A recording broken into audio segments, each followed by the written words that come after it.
बोलिए सच्चिदानंद भगवान की जय। जन्माद्यस्य यतोऽन्वयादितरतश्चार्थेषु विघ्नस्वराट् तेने ब्रह्महृदायादिकवये मुह्यन्ति यत्सूरयः। तेजो वारिमृदां यथा विनिमयो यत्र त्रिसर्गो मृषा धाम्ना स्वेन सदा निरस्तकुहकम् सत्यं परं धीमहि। सत्यं परं धीमहि। धर्मप्रोजितकैतवोऽत्र परमो निर्मत्सराणां सतां वेद्यं वास्तवमत्र वस्तु शिवदं तापत्रयोन्मूलनं। श्रीमद्भागवते महामुनिकृते किं वा परीरीश्वरः सद्यो हृद्यवरुध्यते प्रकृतिभिः शुश्रूषोभिस्तत्क्षणात्।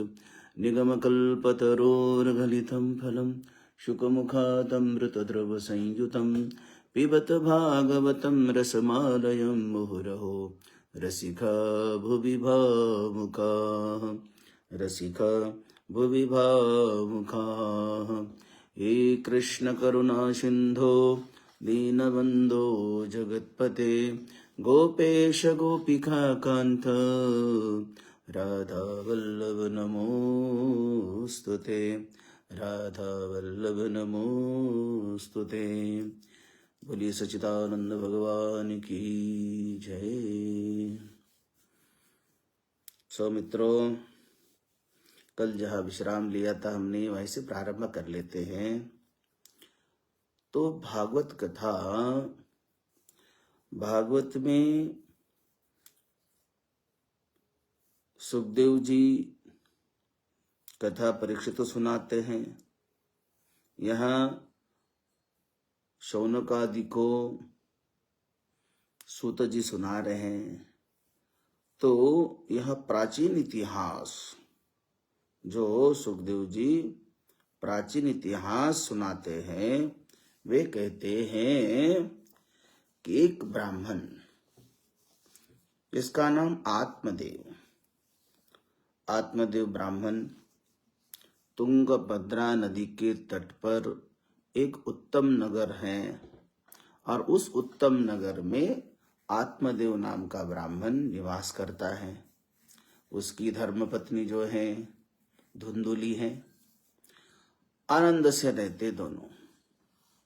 और आत्मदेव तो सच्चा ही परा विद्वान थे, बड़े अपनी त्रिकाल संध्या करने वाले ब्राह्मण, कर्मकांड में प्रवीण, और अपने पौरोहित्य करके बहुत कुछ धन कमाया था। पर दुर्भाग्य था कि उनको कोई संतान नहीं थी। संतान न होने से कारण आत्मदेव बड़ा दुखी है। ज्ञानी तो हैं, फिर भी कोई संतान चाहता है कि अपना कुल आगे बढ़े, इसलिए वो संतान के लिए बहुत प्रयास किया, संतान प्राप्त हो इसके लिए प्रयास किया, लेकिन संतान नहीं प्राप्त हुई। अंत तो गत्वा उसको लगा कि अब मेरा बुढ़ापा भी निकट आ रहा है, अब लगता है कि कोई संतान नहीं होगी, तो इसलिए मैं क्या करूं, व्यर्थ ही मेरा जीवन है। मैं ज्ञानी हूं, धन दौलत कमाई मैंने बहुत, फिर भी इस दौलत का कोई उत्तराधिकारी नहीं है, खाने वाला नहीं है। हम दो हैं बस, पति पत्नी, और पत्नी तो मस्त है आनंद में, उसको ना कोई संतान की चिंता है, ना कोई कुल की चिंता है। वो तो केवल केवल केवल वो चाहती है मस्त आनंद से रहे और सुख चैन से रहे, अपने भोगों को भोगें बस, ना उसको संतान की तो कभी सपना में भी कल्पना नहीं करती हो। तो इस तरह जो है वो धुंधुलिका और आत्मदेव का ये दोनों का स्वभाव। आत्मदेव संतान के लिए तड़प रहे हैं, लेकिन धुंधुली को इसकी कोई कामना नहीं है। परंतु ये आत्मदेव तो नहीं जानते हैं कि पत्नी के विषय में। इसलिए एक दिन वो बड़े उदास हो गए आत्मदेव और निश्चय कर लिया कि अब जीने से क्या, इसलिए अच्छा चलो जंगल चला जाता हूँ, कोई वहां भी उपाय मिल सकता, नहीं उपाय मिला तो कम से कम एक तो मुझे इस जीवन को समाप्त करने का कोई ना कोई तो साधन मिल जाएगा। इसलिए वो बिना अपने पत्नी को बताए वो घने जंगल चला गया। आत्मदेव घने जंगल आए हैं और देखा एक बड़ा सरोवर है, दिव्य सरोवर था। वहां वो एक पेड़ के वृक्ष के नीचे बैठ गया, सोचने लगा कि मैं क्या करूं, कैसे आत्महत्या कर लूं, अपने जीवन को समाप्त मैं कैसे कर लूं, ये सोच रहा था। तो उसी समय सरोवर के उस तट पर कोई दूसरे सन्यासी महात्मा पहुंचे। एक सन्यासी, भगवा वस्त्रधारी, गिरवा वस्त्रधारी सन्यासी वहां पहुंचे और उन्होंने अपना सामान रख दिया, वस्त्र उतारे, सरोवर में डुबकी लगाई, सूर्य भगवान को अर्घ्य दे दिया और फिर तट पर आकर वस्त्र आदि पहनकर जब वो वहां से जहां प्रस्थान करने के लिए तत्पर हो गए, तब तक ये ब्राह्मण जो है सीधे जाकर उनके चरणों में प्रणाम करता है, रोता हुआ, बिलखता हुआ। तब सन्यासी महात्मा ने पूछा, कथम रोदेसि विप्रत्वम का ते चिंता बलीयसी। अरे ब्राह्मण देवता, विप्र देवता, क्या बात है, क्यों रो रहे हो, क्या हुआ, क्या कारण तुम्हारा रोने का। कथम रोदेषु विप्रत्वम का ते चिंता बलीयसी। बताओ तुम्हारी क्या चिंता है, तुम्हारा कौन सा दुख है, बताओ तो समझ में आएगा ना कुछ तो कुछ। तब आत्मदेव कहता है, दिग्जीवितम प्रजाहीनम दिग्गृहं च प्रजा विना। हे महात्मा जी, धिक्कार है उस गृहस्थ को, धिक्कार है उस घर को जिस घर में कोई प्रजा संतान ना पैदा हो। दिग्जीवितम प्रजाहीनम दिग्गृहं च प्रजा विना दिग्दिनम चापत यस्य दिक्कुलम संततिम विना। उस घर का भी धिक्कार है, उस घर के मालिक के पास का धन जो है उस धन का भी धिक्कार है, और धिक्कुलम संततिम विना, इस कुल का भी धिक्कार है जिस कुल में कोई संतान पैदा ना होती हो। इतना ही नहीं महाराज, पाल्यते या मया धेनु सा वंद्या सर्वथा भवेत। मैं कोई गैया को भी पालता हूँ, गैया रखता हूँ, तो मेरे घर में आने के बाद वो गैया भी वंध्या रहती है, कोई बछड़ा नहीं देती। दूसरे यजमान के घर में तो वो बछड़े देती रहती हैं, लेकिन मेरे घर में आने के बाद वो गैया भी वंध्या होती है। यो मया रोपिता वृक्षः सोपि वंध्यात्वमाश्रयेत। अगर बाय चांस मैं कभी कभी वृक्षारोपण करता हूँ, फल का फूल का, तो मैं लगाता हूँ वृक्ष। यो मया रोपिता वृक्षः, मैं जो वृक्ष लगाता हूँ उस वृक्ष को भी ना तो फल आता है ना फूल आता है। सोपि वंध्यात्वमाश्रयेत, वो भी वंध्या हो जाता है, वो भी बिना फल का ही फूल का ही रहता है। यत् फलम मद्गृहात् यातं तच्च शीघ्रं विनश्यति। और मैं अपने घर में कोई फल खरीद करके लाता या पूजा पाठ करके भी लाता हूँ, यजमान के वहां से फल भी आते हैं, तो वो उनके यहाँ तो हफ्ता हफ्ता 10 दिन 20 दिन वो सड़ते नहीं, लेकिन मेरे घर में आते हैं। यत् फलम मद्गृहात् यातं, जो फल मेरे घर में आते हैं वो तत्शीघ्रम विनश्यति, मेरे घर में एक रात के भीतर ही सब सड़ जाते हैं, विनाश हो जाता है। तो हे महाराज, मैं इसका दुर्भाग्य हूँ, इतना मैं दुर्भाग्य हूँ कि मेरे पास कुछ भी फल टिकता नहीं है, ना गैया ना कोई भी मैं पालता तो वो भी वंध्या हो जाती है। इसलिए मैं इतना दुर्भाग्य हूँ, तो मैं इसलिए यहाँ मरने के लिए आया हूँ, इसलिए मैं मरना चाहता हूँ कि बस इस जीवन को ही मैं छोड़ दूंगा। सन्यासी यति महात्मा ने कहा, हे ब्राह्मण, अरे पुत्र का मोह त्याग दो, पुत्र पुत्री कर्म ये सब जो करता है तो अपना कर्म करता जा। तो ये पुत्र आदि का मोह छोड़ दे, त्याग दे। तो क्योंकि कर्म की गति प्रबल है, विवेक का आश्रय ले और संसार की वासना तू छोड़ दे। पति पत्नी है, विवाह हो गया, आनंद ले लिया, जो भी है संसार का तुमने देख लिया है, लेकिन अब जो आगे का मोह है वो तो छोड़ दे। श्रृणु विप्रम मया तेद्य प्रारब्धम विलोकितम। लेकिन आत्मदेव ने कहा कि नहीं गुरुदेव, मैं तो मरने के लिए आया हूं, मुझे जीने की कोई आशा ही नहीं है। अब मुझे कोई किसके लिए जी लो, तो मैं हट पकड़ लिया कि मैं मरूंगा, मुझे मरना है, आत्महत्या करना है।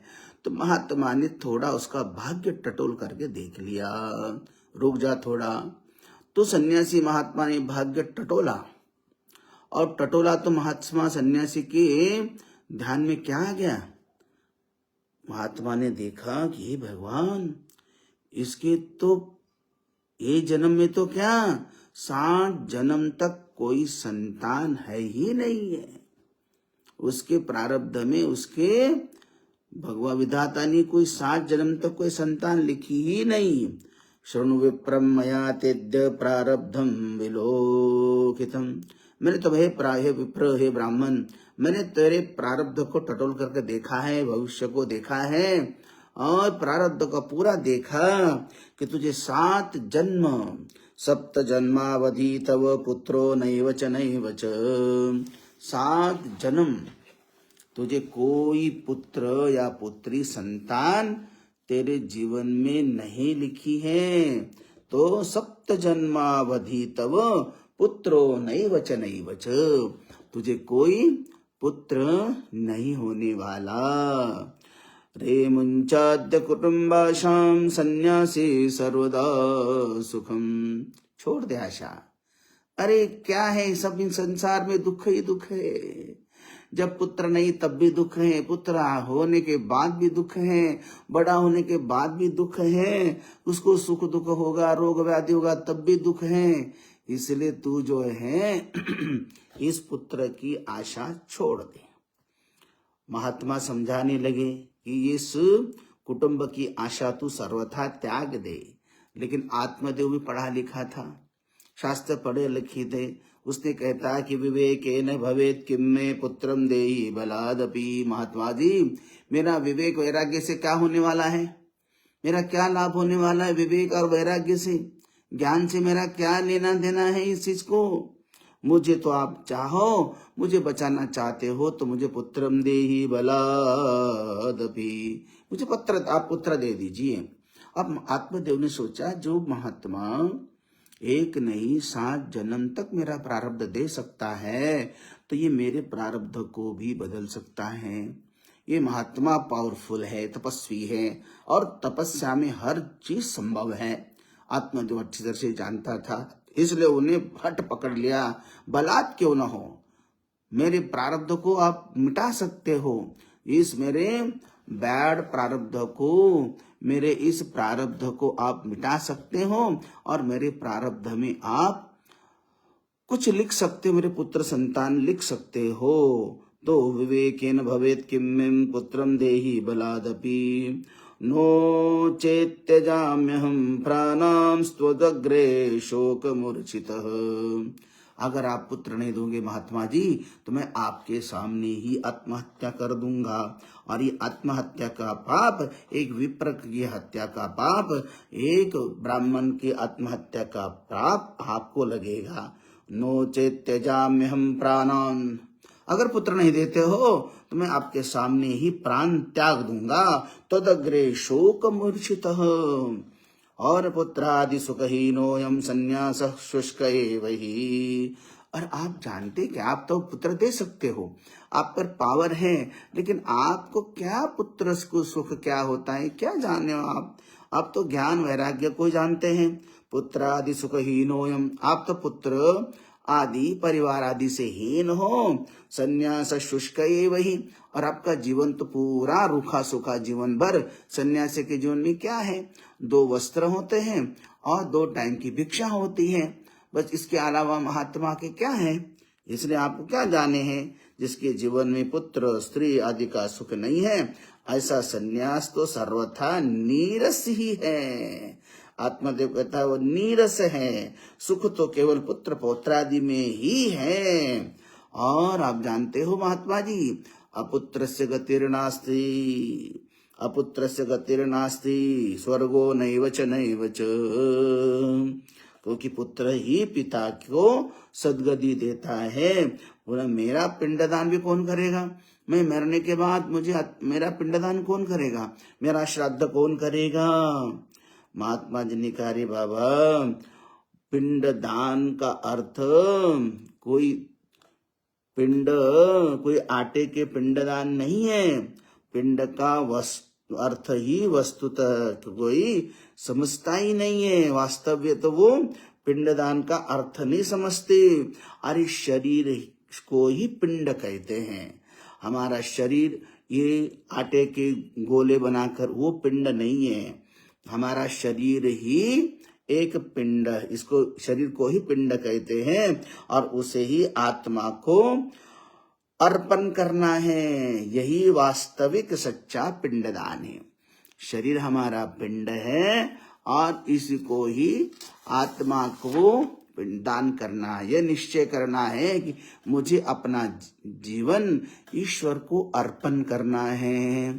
ये देह शरीर ईश्वर को अर्पण करना ही वो सच्चा पिंडदान है, क्योंकि देह पिंड है और इसको आत्मा को अर्पण करना है, मतलब ईश्वर को अर्पण करना है।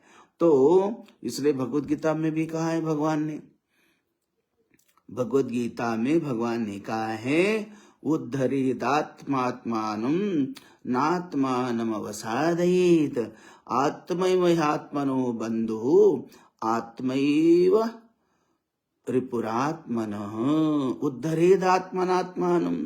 हे ब्राह्मण, तुम्हें भी पुत्र से सुख मिलेगा नहीं। तुम बल से मेरे से पुत्र चाहते हो, मैं दे भी सकता हूं, लेकिन उस पुत्र से भी तुमको रत्ती भर सुख नहीं मिलने वाला। मैं पुत्र दे सकता हूं, लेकिन तुम्हारे प्रारब्ध में पुत्र सुख तो विधाता ने लिखा ही नहीं है। पुत्र तो मिल जाएगा, लेकिन पुत्र मिलने से, केवल पुत्र मिलने मात्र से तुमको सुख नहीं मिलेगा। मैं तुमको सुख नहीं दे सकता हूँ, मैं पुत्र तो दे सकता हूँ इसलिए, परंतु तूने बड़ा पुत्र का हट पकड़ के रखा है, इसलिए मैं तुझे पुत्र दे रहा हूँ। तस्याग्रहम समालोक्यम फलमेकम सदत्तवान। तो महात्मा ने अपने तपस्या से एक तुरंत जो है इसका हट देखकर एक फल प्रकट करा लिया, और वो फल प्रकट होते ही आत्मदेव को कहने लगे, हे ब्राह्मण, हे विप्र, ये लो ये फल। महात्मा जी ने ब्राह्मण से कहा कि देखो, इस फल को खाने के बाद तुम्हारे श्रीमती को, धर्मपत्नी को खिलाओ, और ये नियम बना लो उसको कि उसको सच्चा महान संत बालक होगा, बड़ा विद्वान होगा, लेकिन उसके लिए भी उसको 9 महीने 9 दिन तक जो है उसको व्रत लेना पड़ेगा। क्या व्रत लेना पड़ेगा? सत्यम शौचम दया दानम एक भुक्तंतु भोजनम। तब महात्मा ने कहा कि उसको को कि सत्य ही बोलना है, शौचम पवित्रता रखनी है जीवन में, और दया करनी है, प्रतिदिन दान करना है, एक भुक्तंतु भोजनम, और ये फल खाने के बाद पुत्र होने तक केवल एक ही बार भोजन करना है। इसलिए कहा कि एक भुक्तंतु भोजनम, एक ही टाइम में भोजन करना है, 24 घंटे में। वर्षावधि स्त्रिया कार्यम तेन पुत्रोति निर्मलः। अगर तेरी पत्नी 1 वर्ष 12 महीने ये व्रत करेगी, ऐसा व्रत करेगी, तो ए तेन पुत्रोति निर्मलः, वहाँ महान विद्वान, महान निर्मल, वहाँ निष्कपट ऐसा महान विद्वान पुत्र उसको होगा। आत्मदेव बड़ा प्रसन्न हो गया, वाह, आया तो था मरने के लिए, लेकिन भगवान ने तो बड़ी दया कर ली, और अब तो मुझे पुत्र तो होगा ही। पुत्र के लिए बड़ा खुश हो गया कि आया था मरने के लिए, लेकिन भगवान ने तो जीने का सहारा दे दिया। बड़ा खुश होकर अपना जो फल लेकर दौड़ा घर, महात्मा को प्रणाम करके निकल गया। फल लेकर दौड़ा दौड़ा दौड़ा घर आया और अपनी श्रीमती को, धुंधली को कहने लगा, अरे प्रिय देख कितना दिव्य फल मिला है मुझे, किसके लिए लाए हो, कहाँ से लाए हो? अरे बड़े संत आए थे, बड़े संत ने मुझे ये फल दे दिया, और तू इसको अभी प्राशन कर ले, खा ले, और उसके बाद तेरी कोख में संतान हो जाएगी और बड़ा दिव्य होगा बालक हो, बड़ा महान, मुझसे भी बड़ा विद्वान होगा, बड़ा संत होगा। तो अपने पति से फल तो ले लिया, लेकिन बैठी बड़ी दुखी हो गई कि भगवान, मुझे तो कोई पुत्र नहीं चाहिए, आप पतिदेव ने फल लाया है, मुझे फल दे दिया है। इसकी कुटिलता तो आत्मदेव नहीं जानते थे, आप पति नहीं जानते थे। तो उसकी स्त्री बड़ी कुटिल स्वभाव की थी, वह रोने लगी कि मैं क्या करूं। अपनी सखियों को बुलाया, सखियों को बताया कि देखो तुम्हारे भाई ने ये फल लाया है, लेकिन अब मैं इसको खाना नहीं चाहती हूँ, पता नहीं अगर ये कोई संत रियल हो तो मैं खाऊंगी तो मैं गर्भवती हो जाऊंगी, और गर्भवती हो जाऊंगी तो और बड़ी पीड़ा, 9 महीने 9 दिन तक ना खा पी पाऊंगी अच्छी तरह से, ना सजना धजना होगा, और पेट जब बढ़ेगा तो बड़ा मेरा बीच में स्वास्थ्य बिगड़ जाएगा, मेरी सुंदरता नष्ट हो जाएगी, फिर कुछ खाया पिया भी नहीं जाएगा, और उससे बाद मेरी शक्ति भी क्षीण हो जाएगी, मैं कमजोर हो जाऊंगी, दुबली हो जाऊंगी। तब बता घर का काम धंधा भी कौन करेगा, घर का कोई काम भी नहीं कर पाएंगे। और यदि देखो अगर ऐसा है और मेरा गर्भ बढ़ गया और अपने गांव में अगर डाकुओं ने डाका डाल दिया, तो डाकुओं ने डाका डाल दिया, तो मैं गर्भवती नारी कहाँ भागूंगी, मैं कैसे भागूंगी? और यदि यह गर्भ भी सुखदेव जी जैसा अंदर ही बैठ गया, बाहर आने का नाम ही नहीं ले, तो मैं क्या करूं? बड़ी मुसीबत हो जाएगी। और अपने गांव में अगर कभी आग लग गई, पूरे गांव ने अग्नि ने घेर लिया, तो सब तो तुम भाग जाओगे, लेकिन मैं कैसी भागूंगी? मैं तो भाग नहीं पाऊंगी और मुझे उसी अग्नि में जलकर भस्म होना पड़ेगा। ये भयंकर पीड़ा तो मैं नहीं सहन कर सकती हूँ। तो सखियों ने कहा कि ठीक है ना, अगर तुझे नहीं खाना तो मत खाओ, तो ये फल नहीं खाना तो मत खाओ, ये सब चीजें तुम सोच रही हो, ऐसा तो शायद कभी होगा, लेकिन तुम्हें नहीं खाना तो मत खाओ।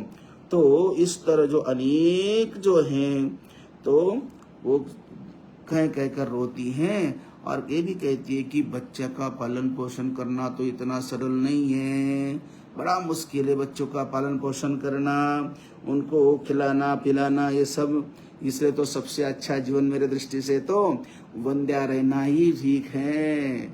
हाँ, मेरे तो विचार से सबसे सुखी जो कोई है, या तो वंध्या या तो विधवा नारी, यही 2 नारियां सुखी है जीवन में।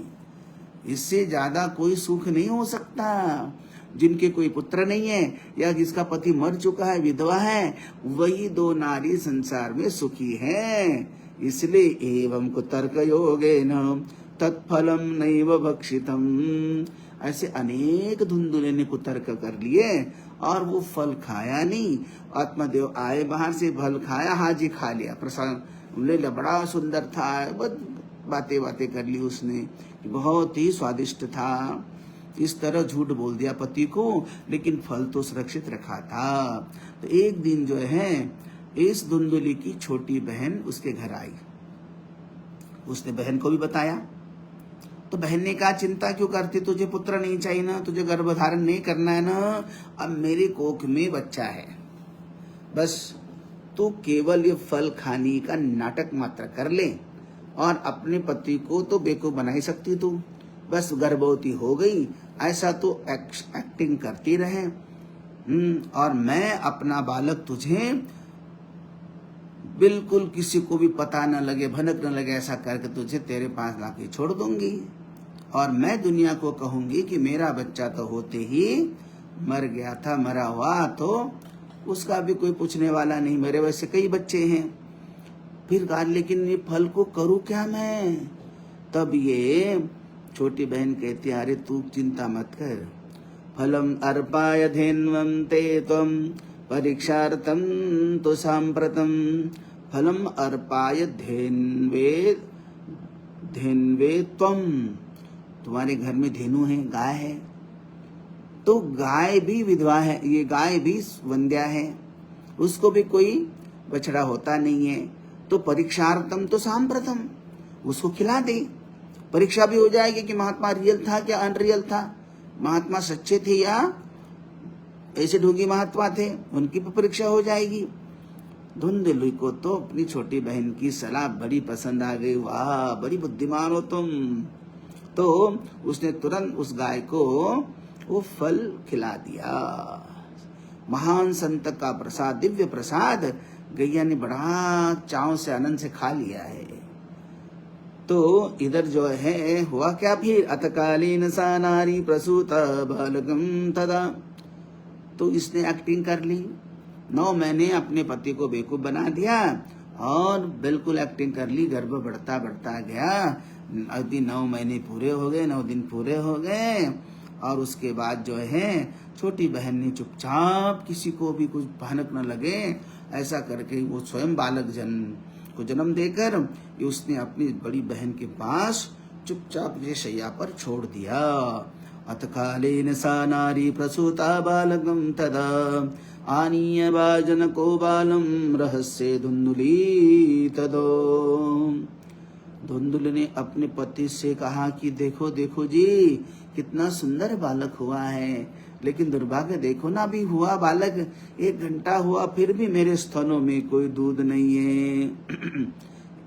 तो बड़ा खुश हो गया, बड़ा मिठाई बांटने लगा मोहल्ले में, गांव में, बड़ा खुश है कि मैं अभी पिता बन गया हूँ। तो इस तरह से आत्मदेव बड़ा प्रसन्न हो गया। जात कर्म आदि ब्राह्मण आत्मदेव ने कर लिया। लेकिन धुंधुली कहती है, अरे सुनो, मेरे स्तनों में दूध नहीं है, तो अब क्या करे, दूध ऊपर का पिलाना पड़ेगा। नहीं ऊपर का नहीं पिलाना चाहिए। और लेकिन मैंने सुना है कि मेरी बहन को भी बालक होके अभी कुछ दिन पहले ही बालक मर गया है, तुरंत उसको ले आओ, उसके स्तनों में दूध है, वो दूध पिला लेगी। आत्मदेव को बड़ी सलाह अच्छी लगी। आत्मदेव तुरंत उसकी छोटी बहन को भी लेके आए और लेने आने के बाद बहन का बालक जो होकर मर गया था, ऐसे धुंधुली ने कहकर आत्मदेव ने उसको लेके आए और वो दूध पिलाने लगी। तो इस तरह जो धीरे धीरे बालक बड़ा हो गया। दोनों इधर जो है ये बालक बड़ा होने लगा, उधर जो है धेनु ने गैया ने जो फल खाया था, ये धुंधुली के 3 महीने होने के बाद उस धेनु ने भी, गाय ने भी एक सुंदर बालक को जन्म दिया, बड़ा दिव्य।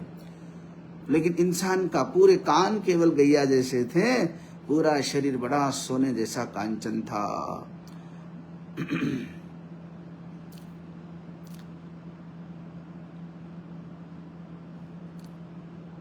3 महीने बाद उस गौ बहनी गाय ने भी सुंदर बालक को जन्म दिया। त्रिमासे निर्गते चाथ साधेनु सुशवीर्भकम्। 3 मास के बाद सुंदर बालक को जन्म दिया है। कैसा था बालक हो? सर्वांग सुंदरम दिव्यम निर्मलम कनकप्रधम। बड़ा सुंदर, सर्वांग सुंदर दिव्य बालक जो है, निर्मल कनक प्रभम, बड़ा कनक मतलब सोने जैसी काया थी उसकी, और कान केवल गैया जैसे थे। तो आत्मदेव ने देखा कि अरे गोकर्णम तो सुतम दृष्ट्वा गोकर्णम नाम चाकरोत्। वो अपनी धुंधुली के बालक का नाम तो उसने धुंधु का रखने दिया नहीं धुंधुली ने। तो कहती नहीं, मैं धुंधुली हूँ तो मेरा बालक का नाम धुंधुकारी होगा। लेकिन यहाँ तो गैया का सुंदर बालक जो है तो आत्मदेव ने ही नामकरण कर लिया। गोकर्णम तम सुतम दृष्ट्वा गोकर्णम नाम चाकरोत, तो गोकर्ण नाम रख दिया।